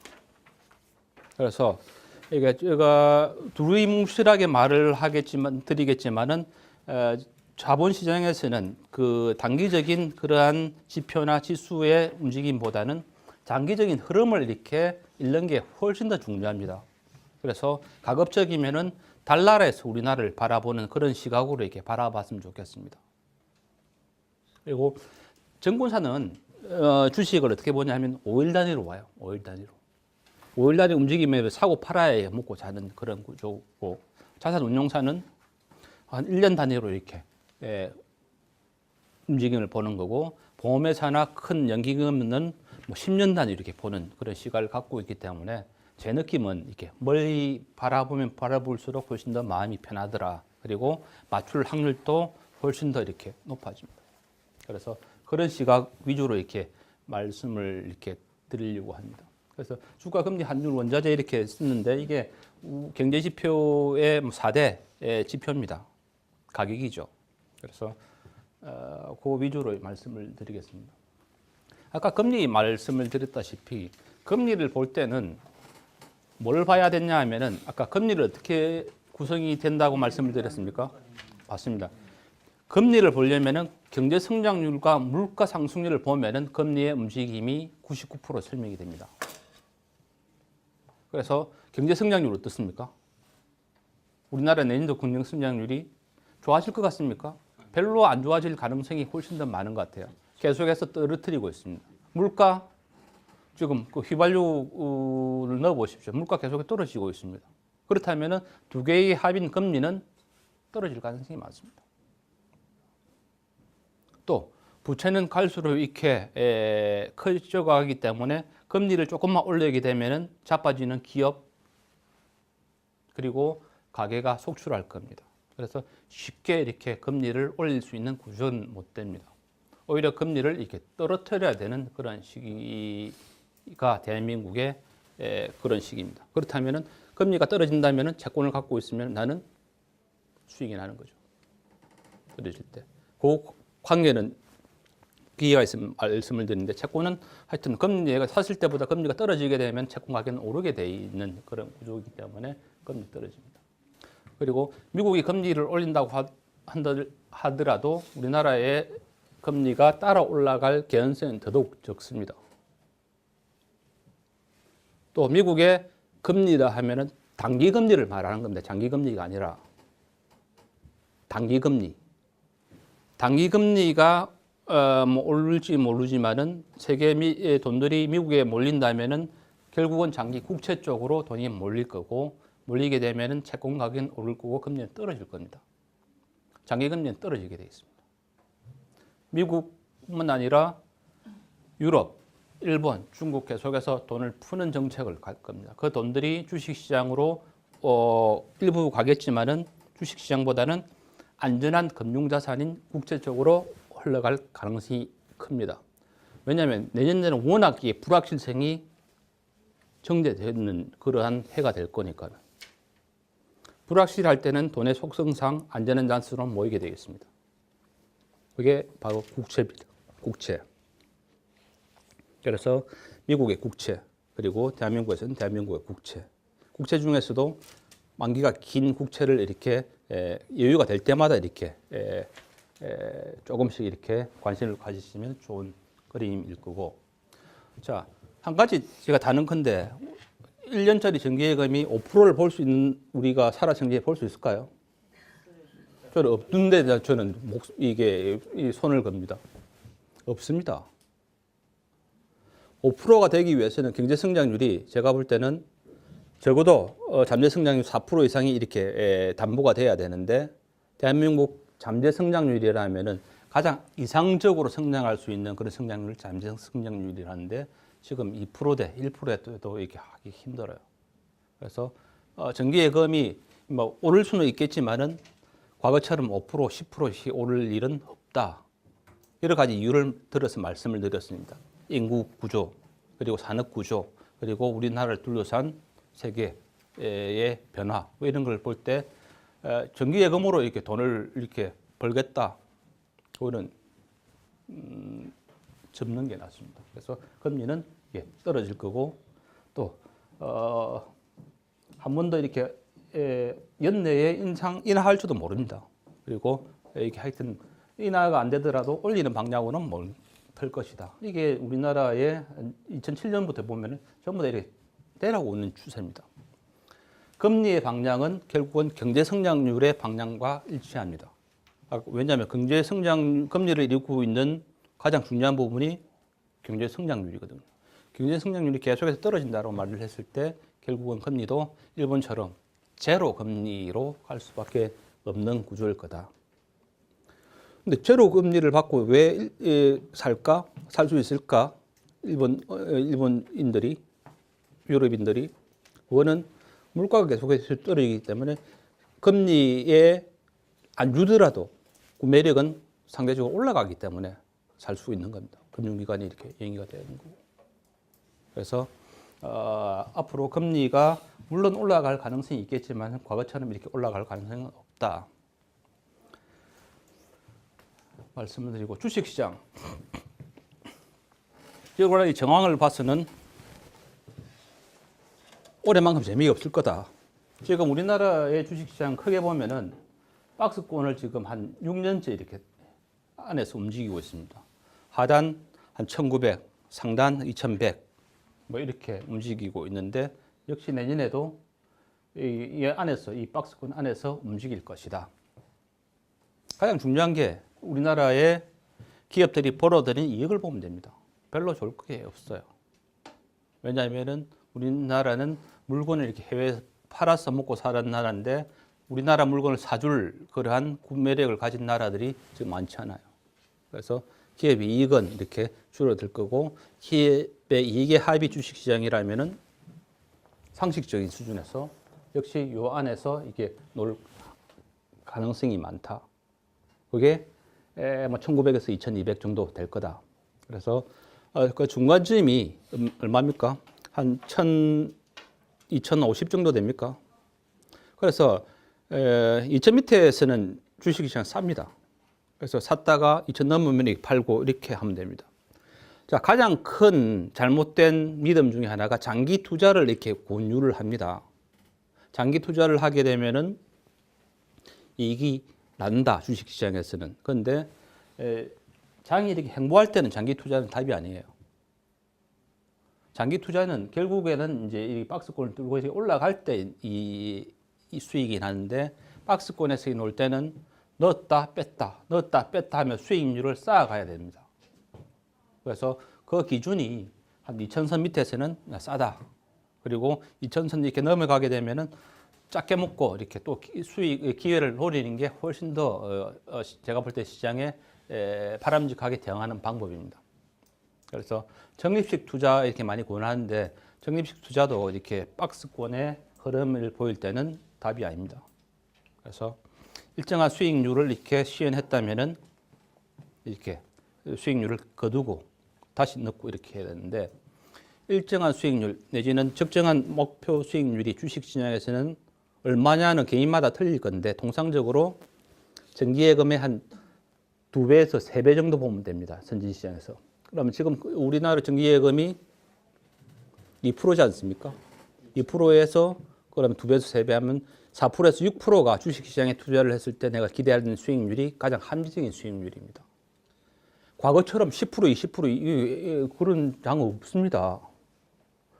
그러니까 제 말은 10%에서 4%에서 6%라는 시장 평균적인 수익률을 말을 하는 겁니다. 평균적인 수익률이라면은 인덱스를 투자를 했을 때 이렇게 기대되는 수익률이 그 정도 되고 그것도 장기가 아니라 그 정도 수익률이 실현됐으면 넣고 빼고 이렇게 하는 게 제가 볼 때는 좀 바람직한 시장의 대응 전략 같습니다. 그래서 내년에 주식시장은 저희는 이렇게 보고 있는데 크게 올해보다도 좋아질 것도 없지만 크게 또 나빠질 것도 없다. 왜냐하면은 미국의 금리 인상도 시장의 불확실성이 해소된 거고 더더욱 이제 1900 밑으로 떨어질 때는 또 우리가 모르는 이제 악재들이 막 이게 터질 때냐 뭐 떨어질 거고 그때는 좀 주식을 시장을 관심 있는 분은 좀 싸게 살 기회라고 생각을 하시면은 틀림없을 것 같습니다. 그래서 주식시장 재미없을 것 같다. 가장 중요한 게 기업의 이익의 추세를 볼 때 크게 장사가 해서 주가를 올릴 만한 그런 여력이 없을 것 같다. 색대별 보면은 은행, 조선, 반도체, 요게 이제 우리나라의 80년대, 90년대를 이끌었던 그러한 산업들입니다. 대부분 이제 경기 민감 업종이자 장치 산업들입니다. 자동차는 뭐 조금 이렇게 나을 수 있는데 지금 일본 엔화가 1,400원에서 지금 얼마 합니까? 900원대 하죠. 뭐 40%에서 50%, 40% 정도 이게 가격 경쟁력을 갖고 있기 때문에 미국 시장에서는 도요타가 소나타보다 40% 이게 디스카운트해서 판다고 생각을 하시면 됩니다. 그래서 지금 현대차 주가를 보시면은 지지부진하지 않습니까? 일본 차에 비해서 퀄리티는 떨어지고 가격이 비싸고 팔리겠습니까? 기본적으로 환율 영향이 큽니다. 그래서 자동차, 반도체, 조선은 말씀을 드렸고 그래서 뭐 거제도나 이렇게 울산을 가보시면 될 거고 그렇지만은 이런 산업이 안 좋지만은 또 이게 내수 위주로 특히 뭐 외풍을 안 받는 그러한 산업들은 커갈 수가 있습니다. 올해 같으면은 의학, 바이오 뭐 이런 것들이 굉장히 곽강을 받았지 않습니까? 인구가 늙어감에 따라서 필요한 산업들 보시면은 뭐 이런 것들이 될 것 같아요. 그래서 주식 시장은 전반적으로 이렇게 뭐 크게 낙관은 못하지만은 그 중에서도 뭐 커가는 산업은 커가고 특히 또 이게 설비 과잉이나 중국과 일본에 경합하는 이런 산업들은 여전히 고전을 면치 못할 것으로 이렇게 보고 있습니다. 그래서 뭐 이런 쪽으로 이렇게 보고 있고 이제 전 세계가 이렇게 나이를 먹고 가니까는 집에서 이게 지출되는 품목을 보면 됩니다. 이게 나이를 이렇게 먹을수록 어떤 부분에 돈이 많이 나갑니까? 비타민, 건강보조식품, 어떻습니까? 그 뭐 있고 병원비, 보험료, 그리고 또 여유가 되면은 여행, 뭐 찍어 바르는 거, 뭐 이런 것들이 지금 그죠? 지출이 계속해서 늘어납니다. 그리고 뭐 무릎, 저도 무릎이 안 좋아서 약을 이렇게 먹고 있는데 무릎. 이 보면은 그래서 전 세계가 늙어가기 때문에 소위 말해 실버 산업이 이제 계속해서 전 세계는 늙어가면서 수혜를 받을 종목이 이런 종목들입니다. 보험, 뭐 이게 뭐 보안, 의학, 뭐 레저, 웰빙, 웰다잉 뭐 이런 것들이죠. 그래서 주식 투자는 이렇게 보면은 커가는 산업의 기회는 역시 찾을 수 있는데 이런 부분들이 조금 각광을 받을 것 같고 또 이런 산업들이 위로를 보더라도 이미 우리보다 고령화를 빨리 맞은 사회에서 보니까 이런 기업들이 크더라. 문제는 이런 기업들이 우리나라에서 세계적인 기업이 한 개도 없다는 게 문제입니다. 의학, 보안, 뭐 이런 게 있습니까? 지금 전부 다 선진국에서 이렇게 다 자리를 잡고 있는 사람. 우리나라가 이게 이런 기업에서 삼성전자 같은 기업들이 몇 개 나와야 경제 성장률이 제가 볼 땐 4% 이상을 담보를 하는데 굉장히 이 부분은 선진국과 비교해서는 아직 갈 길이 먼 그러한 산업들입니다. 그래서 늙어가지만은 늙음과 동시에 이제 실버 산업이라고 불리는 부분이 계속해서 대한민국은 주목을 받을 것 같다. 그래서 환율.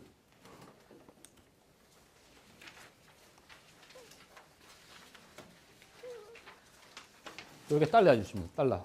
계속해서 금리를 오른다고 이렇게 하니까는 달러가 이렇게 계속해서 강세를 보이는 것 같고 달러의 강세에 따라서 원자재 가격은 계속해서 이렇게 반비례 관계가 있습니다. 설명은 복잡한데 하여튼 원자재 가격은 계속해서 떨어질 것 같습니다. 왜냐하면은 원자재를 이렇게 생산 수입해서 이게 파는 나라들이 이머징 국가들인데 이머징 국가들이 세계 공장으로서의 역할은 점점 줄어들고 또 사주는 그런 또 시장도 점점 줄어들다 보니까는 원자재가 계속해서 더 떨어질 것 같고 원자재가 떨어진다는 말은 우리나라의 물가가 계속해서 떨어질 수 있는 개연성이 많다는 겁니다. 어제 유가 떨어졌죠. 7년 만에 최저 찍었고 앞으로 20달러까지 떨어진다라고 이렇게 보고 있더라고요. 그리고 이게 원행 기준입니다. 이게 떨어진다는 말은 우리나라 통화 강세를 같다는 말이고 보시면은 일본에 높았을 때가 1,600원 했던 게 지금 얼마입니까? 지금 900원대 초반입니다. 이렇게. 이 말은 일본에 가서 쓰기는 우리가 굉장히 좋아요. 엄청나게 돈 맛을 쓰는 맛을 느낄 수 있거든요. 그래서 일본에 지금 가게 되면 관광들이 넘쳐납니다. 일본 관광객들이 우리 안 오죠. 우리나라 돈이 비싸기 때문에 그래요. 그 말은 일본의 도요다나 그런 우리나라와 경합되는 공산품의 그런 가격도 상대적으로 싸기 때문에 우리나라가 고전을 면치 못하는 이유 하나입니다. 그래서 아까 팀장님하고도 이야기를 나눴지만은 일본에 지금 물가 훨씬 더 쌉니다. 옛날에 1,600을 주는 게 지금 900만 주면 되거든요. 대마도 이렇게 가면 140분 만에 가죠. 백값 다 빠집니다. 화장품 몇 개, 미세품 사고 일본에서 템플 하나에 뭐 이게 사오면은 훨씬 더 쌉니다. 이게 일본이. 그래서 지금 이런 걸 보더라도 환율은 상대적으로 환율도 우리나라 경제에 지금 크게 유리한 쪽으로 이렇게 흘러가는 것 같지 않습니다. 우리나라가 지금 선진국은 아니지만은 이머징 국가인데 이머징 국가 중에서도 그나마 튼실한 국가거든요. 산업도 잘 발달되고 그렇다 보니까는 돈들이 막 들어옵니다. 사실은 들어오면은 환율은 우리나라 원하는 강세를 이렇게 가게끔 되어 있거든요. 그래서 강세로 간다는 말은 우리나라 수출 경쟁력이 그만큼 떨어진다는 말입니다. 그래서 환율도 이렇게 크게 이렇게 우호적인 방향으로 갈 것 같지 않고 또 우리나라 경제는 중국하고 이렇게 상관관계가 계속해서 높아지고 있는데 최근에 중국 위엔화가 기축통화로 이렇게 인정을 받았죠. IMF에서 인정하는 달러 다음에 이는 돈이다라고 했을 때 우리나라와 중국의 산업의 연관성이 높다 보니까는 위엔화가 강세로 가게 되면 우리나라도 환율도 이렇게 강세로 갈 가능성이 많기 때문에 환율도 이렇게 크게 매력적이지 못하는 그런 상황입니다. 원자재 말씀을 드렸습니다. 계속해서 떨어집니다. 이게 기름값이죠. 이게 저번 주에 제가 할 때는 이게 45달러 이상이었는데 지금 원자재 값이 어제 40달러 깨졌다고 나오지 않습니까? 이게 앞으로도 20달러까지 더 떨어질 가능성이 많다. 불과 1년, 몇 년 전만 하더라도 이게 110달러까지 갔었습니다. 서울의 기름값이 1리터당 2,200원 이렇게 하던 게 지금 1,200원씩 하지 않습니까? 그래서 물가가 올라갈 가능성이 별로 없습니다. 이렇다 보니까는 이 원자료로 팔아서 먹고 살던 중동 국가에서 우리나라에 발주했던 건설, 선박 다 취소하죠. 그리고 이게 돈들을 이게 지금 회수를 해야 또 먹고 사는 그런 지금 구조가 있기 때문에 옛날에 오일 쇼크를 하면은 기름값이 올라가지고 못 살겠다 했는데 지금 기름값이 떨어지니까 더 심각한 상황이 지금 벌어지고 있습니다. 우리나라에서. 기름값 떨어지는 게 좋은 게 아니에요. 알고 보니까는. 이것 때문에 그렇습니다. 소국 개방 경제. 우리나라 경제의 특성이 고스란히 해외의 영향을 받는 그러한 엄청나게 미미한 그런 존재이기 때문에 미국, 중국 그리고 환율의 영향을 직접적으로 이게 받는 나라입니다. 그래서 내년에 물가 안 오릅니다. 물가 당분간은 이렇게 오를 걱정이었고 물가가 안 오른다는 말은 금리도 오를 가능성이 별로 없습니다. 그리고 뉴스에서 인플레이션 이런 말보다는 디플레이션 말을 훨씬 더 많이 듣게 될 겁니다. 앞으로. 그래서 전 세계적으로 지금 부정적인 영향을 미치고 있다. 그래서 그 시장을 살펴봤고 이 요약입니다. 보시면은 미국은 지금까지 좋았는데 크게 더 앞으로 크게 지금보다는 속도가 이게 좋아지는 속도가 좀 둔화될 거다. 그 대신에 이제 유럽이 계속해서 돈을 풀고 하기 때문에 유럽도 이제 금융위기를 극복하고 내년쯤에는 이제 올라갈 거고 일본도 지금 이제 아베노믹스의 효과가 작년부터 올 초부터 나타나기 시작했기 때문에 굉장히 일본도 괜찮을 것이다. 이머징은 아까도 말씀드렸다시피 전체적으로 안 좋은데 그나마 이제 인도가 조금 괜찮을 거고 중국도 이제 양적인 성장보다는 질적인 성장으로 모두를 바꾸었다. 이런 말씀을 드립니다. 그래서 이거는 완전 제 생각입니다. 아까 그래서 그러면은 나는 올해 내년에 아예 자산의 운용 방향을 어떻게 잡을까라고 제 입장에서 이제 제가 만약에 투자자라면은 이런 방향으로 할 것이라고 이렇게 설명을 드릴게요. 주식형 펀드보다는 혼합형 펀드가 낫다. 주식시장 별로일 것 같고 그래서 안정적인 혼합형 펀드라면은 채권의 비중이 한 60% 이상 들어가는 안정성의 무게를 둔 자산 배분이 올 것 같고 대형주, 우리나라 대형주는 어떻습니까? 조선, 반도체, 이게 해운 이런 것보다는 아까도 말씀드렸다시피 국내에서 이렇게 커갈 수 있는 그리고 수출에 영향을 덜 받는 그런 중소형주들이 최근에도 좋았고 내년에도 역시 이쪽으로 관심을 가는 게 낫겠다. 금리가 떨어진다면은 채권이 매력적일 건데 장기 채권이 훨씬 더 가격 메리트가 훨씬 있다. 단기 채권보다는. 해외 투자를 고려한다면은 미국이나 브릭스보다는 미국은 오를 만큼 올라간 것 같고 유럽이나 인도 쪽으로 이제 한번 보자. 그리고 산업은 아까도 말씀드렸다시피 실버 산업이라고 불리는 의학 이런 쪽으로 관심을 갖는 게 맞는 것 같고 보통 예금도 이렇게 생각을 하시는 것보다도 언제든 넣고 빼는 MMF라고 있습니다. 이게 MMF를 이렇게 맡겨도 연 1년에 1년에 은행 정기 예금만큼 이자를 쳐드리거든요. 보통 예금에 이렇게 넣을 이유가 하나도 없습니다, 지금. 정권회사에도 팔고 은행에도 팝니다. 예, 일반 은행 팝니다. 그래서 하루만 맡겨도 이렇게 그 이자를 쳐주는 그런 상품이기 때문에 은행은 어떤 고객을 제일 좋아하냐면 보통 예금을 돈에 그냥 던져놓는 고객을 제일 좋아합니다. 왜냐하면 은행의 입장에서는 예금을 통해서 자금을 조달하거든요. 은행의 보통 예금 이자가 거의 없기 때문에 그냥 그 금융 비용이 가장 적게 저렴하면서 그거를 갖다가 이자를 이렇게 대출을 하죠. 높은 이자로. 그래서 그 예대마진으로 먹고 사는 게 은행인데 여러분들은 그 은행에서 VIP 대접을 받으면 보통 예금에 그냥 넣어놓으시면 엄청나게 좋아하실 겁니다. 할 이유가 없다는 거죠. 그래서 자동 이체나 이거 빼놓고는 나머지 전부 다 10원짜리 한 장이라도 이렇게 또 이렇게 생각을 한다면 MMF에 넣으십시오. 그리고 이 부분 어떻게 생각을 이렇게 할지는 모르겠으나 아까도 보셨다시피 유럽이 살아나고 일본이 살아난다면은 그 나라 통화도 강세를 가게끔 되어 있습니다. 구조적으로. 지금 일본 엔화를 보더라도 아까 보셨다시피 1,500원대에서 지금 1,900원 아니가 900원대죠. 지금 훨씬 더 싸게 살 수 있습니다. 은행에 정기 예금, 그 외화 예금을 국채뿐만 아니라 여유가 생기면 외화 예금에 넣으십시오.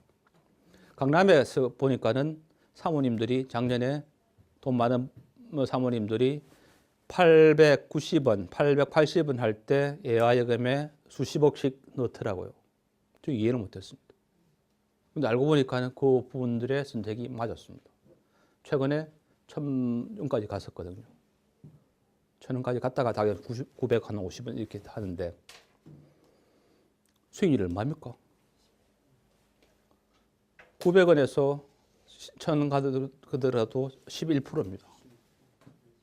6개월 만에 연율로 하면 22%입니다. 외화 예금의 가장 큰 매력이 뭔지 아십니까? 외환 차익에 대해서 세금이 없습니다. 그거 모르셨죠? 환차익에 대해서 지금 세금을 안 매기고 있어요. 대한민국 정부에서는.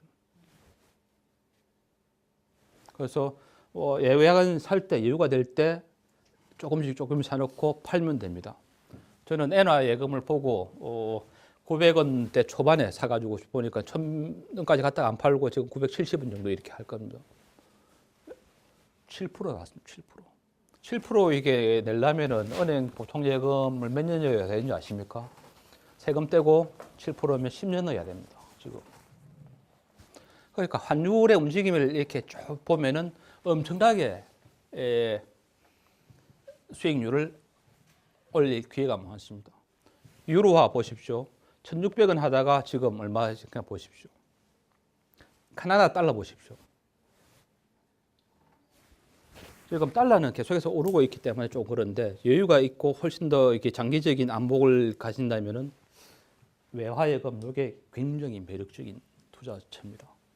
왜냐하면은 떨어질 게 없어요. 그 여행 가서 그냥 찾아 쓰면 되니까 그 나라 가서 쓰면 되니까는 올랐을 때는 그 우리나라의 환율이 올라가게 되면은 이게 한차 이익이 나거든요.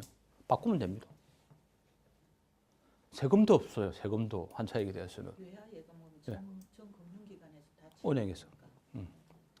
그것도 엄청나게 저렴한 그 환율을 적용해서 삽니다. 우리가 은행에서 환전을 할 때 가장 비싼 게 현찰로 바꾸는 건데 요거는 현찰이 필요 없는 전신환으로 사기 때문에 비용도 엄청나게 적습니다.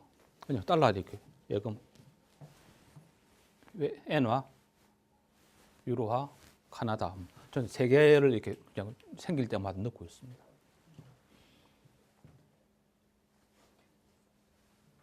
이거는 잘 이게 은행의 PB들도 잘 모르더라고요. 이게 그 세금도 없는 것도 모르고 환율이 어떻게 움직일 때 이자가 나는 것도 모르더라고요. 그래서 지금 싼 게 기준으로 볼 때 엔화 삽니다. 보시면은 아까도 보셨다시피 엔화가 지금 얼마 전까지 1,500원대다가 지금 이게 900원이 깨졌어요. 890원까지 떨어졌습니다. 몇 프로 떨어졌습니까? 거의 40%에서 50% 떨어졌어요. 이게 조금만 오르더라도 엄청난 이익이 이렇게 생길 수가 있어요. 물론 더 떨어지면은 뭐 손해가 날 수도 있지만 그때는 그냥 일본의 엔화 바꿔갖고 일본에 가서 쓰면 됩니다. 자, 세계 3대 안전자산이 뭔지 아십니까? 미국 달러, 유로화, 엔화입니다. 한국 국채보다 더 안전한 자산이 사실은 그 표시 예금이죠. 그래서 저는 생기면 여기 엔화도 사고 유로화도 사고 카나다도 달러도 조금씩 사고 있습니다. 그래서 오르게 되면 팔면 되고 유로화는 올 초에 제가 한 10% 보고 그냥 팔아버렸습니다. 10%. 불과 3개월 만에 오르더라고. 그때 북한 뭐 하면서 환율이 용치면서 한국 문화가 떨어지면 반대로 이제 올라가게 되거든. 세금도 한 푼도 안 냈어요.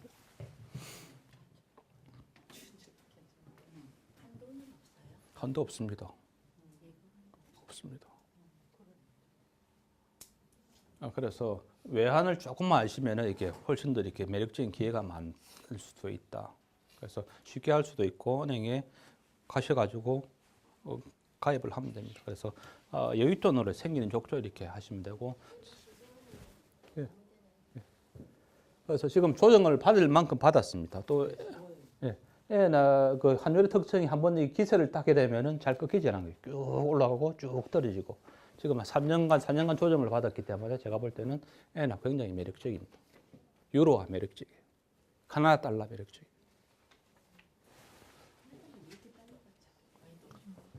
카나다도 이게 사실은 이게 원자재를 먹고 팔아서 사는 나라거든요. 뭐 쉘 가스 회사 갖고 이렇게 하는데 지금 또 카나다는 또 미국이 또 살아나게 되면 이게 또 살아나는 이 가능성이 많고 떨어지면 그 카나다 가서 여행하시면 됩니다. 그거 바꿔가지고 그냥 사든지.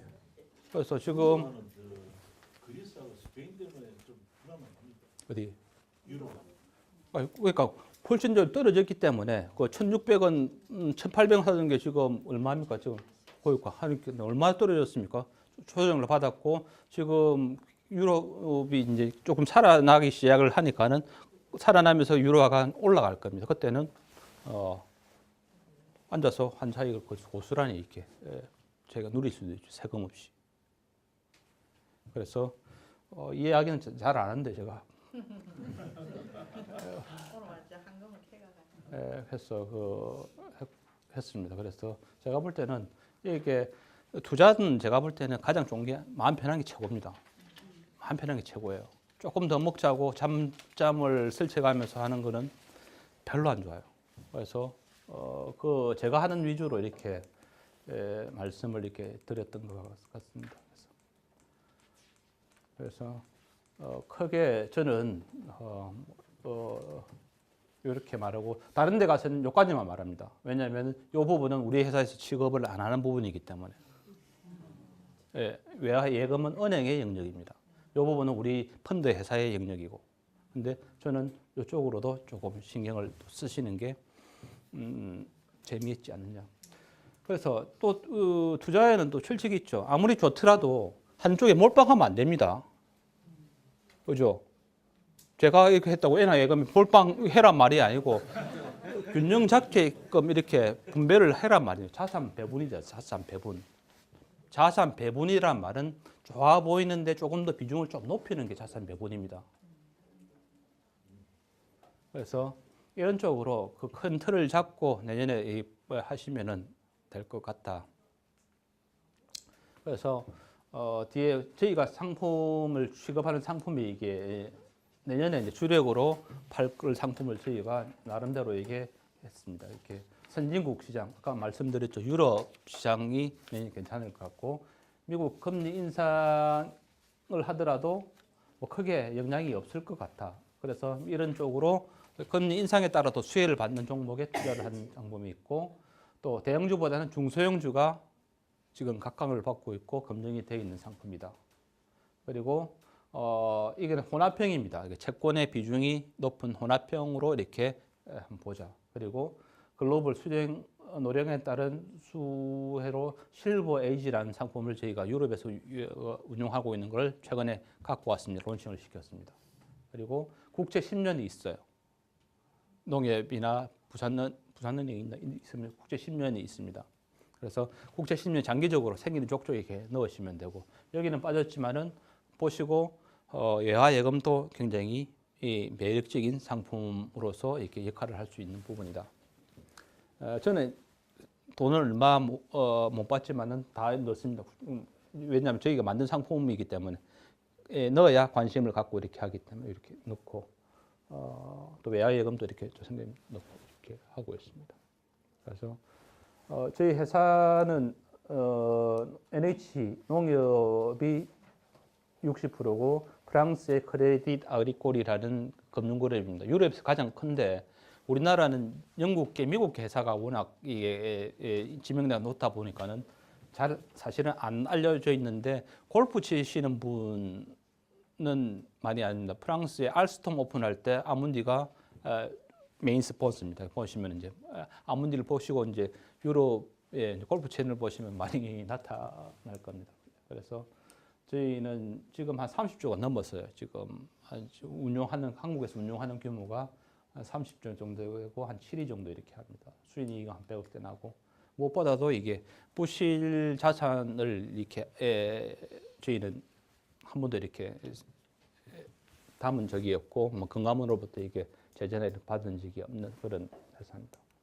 그리고 제가 가끔 이제 그 국제신문에 이게 컬럼을 씁니다. 그래서 이게 뭐 제가 생각을 이렇게 쓰니까는 뭐 컬럼을 이렇게 통해서 아마 만나 뵐 기회도 뭐 가끔 있을 것 같고 그래서 설명은 제가 준비한 슬라이드를 다 설명을 드렸고 내년에는 뭐 굉장히 올해만큼 만만치 않은 해가 이게 될 것 같은데 내년에 또 그 띠를 보니까 원숭이 띠더라고요. 원숭이 띠인데 이제 굉장히 이제 원숭이 같은 이제 지혜를 가지고 이렇게 잘 생각을 한다면은 뭐 남들보다는 이게 한 발 앞서가는 그러한 삶을 살 수 있지 않을까. 그리고 오늘 오신 분들의 제가 조금이라도 말씀이 도움이 되었으면 좋겠다는 바람으로 이상 마치도록 하겠습니다. 고맙습니다.